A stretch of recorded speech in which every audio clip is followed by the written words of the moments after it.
आदत। Good morning बच्चों।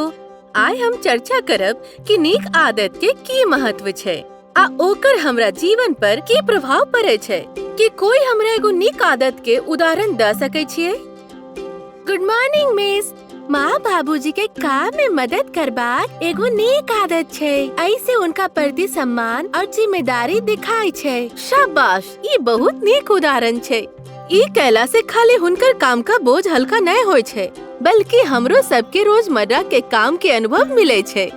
जखनो भ सके हमरा घरक काम में हुनकर मदद करबाक चाही। अच्छा, तो अब एगो और आदत के बात करल जाए। कि कोई एहन आदत बता सके छे जे हमरा सबक शारीरिक स्वास्थ्य से संबंधित हो? व्यायाम। हमरा हिसाब से सब दिन व्यायाम करना एगो नीक आदत होय छे। ई शरीर के मजबूत और स्वस्थ रखे में मदद करे छे। बिल्कुल सही। रोज व्यायाम करना आपन सेहत के लेल बहुत जरूरी छे। ये हमर मांसपेशी के मजबूत करे छे, स्टेमिना सेहो बढ़ावे छे और हमर दिल के स्वस्थ सेहो रखे छे। तो याद रखब कि रोज कोनो न कोनो शारीरिक क्रिया जरूर करे के चाही। तो ठीक छे बच्चा पार्टी, अब एगो और नीक आदत के बात करल जाए। ताकि हमरा बताते एगो और नीक आदत आपन शरीर के साफ रखे के चाही। ये बहुत महत्वपूर्ण छे कि हम रोज अच्छा से नहाइए, ब्रश करिए और हाथ धोइए ताकि हम स्वच्छ और स्वस्थ रहिए। बहुत बढ़िया। शरीर साफ रखबाक हमरा शरीर लेल बहुत महत्वपूर्ण छे। स्वच्छता के पालन करके हम बीमारी के फैले से रोक सके छिये और बढ़िया स्वास्थ्य के बना के रखे सके छिये। आबू अब हम दूसरा के प्रति नीक आदत के विकसित करे पर ध्यान दे छिये। कि कोई उदाहरण द के बता सके छे? दोसर के प्रति दयालु भेनाई एगो नीक आदत छे। सब गोटे के साथ बढ़िया से व्यवहार करना नीक आदत छे। जरूरतमंद के मदद और सहानुभूति जरूरी छे। सही कहलो। एक दूसरा के मदद केला से हमारे आसपास के माहौल ठीक रहे छे। दूसरा खातिर दयालु रहला से हम खाली हुनकर दिन के बेहतर न बनाबे छिये, बल्कि एगो खुश और सामर्थ समुदाय के रचना से हो करे छिये। ठीक छे, तो आप बुद्धिमत्ता के आदत पर बात करे छिये। कि कोई एहन आदत के बारे में बता सके छे जे हमर ज्ञान के बढ़ा सके?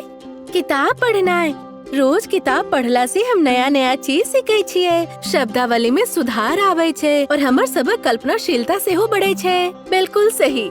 पढ़ना एगो बहुत सुंदर आदत है जे हमरा नया दुनिया के ज्ञान दे छे और हमरा सबक दृष्टिकोण के भी बढ़ावे छे। ये हमर बोल चाल के कौशल के बढ़ावे छे, रचनात्मकता बढ़वे छे और सोच के क्षमता से हो बढ़वे छे। तो आप अपन आसपास के माहौल के फायदा पहुँचावे वाला आदत के बारे में बात करे छिये। एकरा बारे में के बताते? अपन घर और वातावरण के साफ रखना है, बीमारी के दूर रखना है और एगो खुशनुमा माहौल बनबे के लेल सफाई रखना है बहुत जरूरी छे। सही कहलो।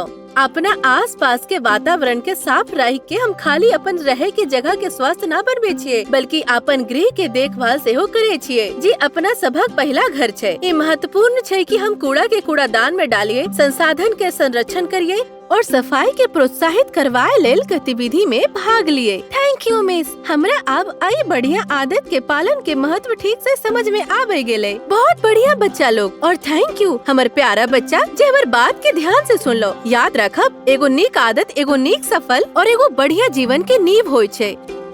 तो अब हम कोशिश करबे कि अपन रोजमर्रा के जीवन में एकरा शामिल करिए।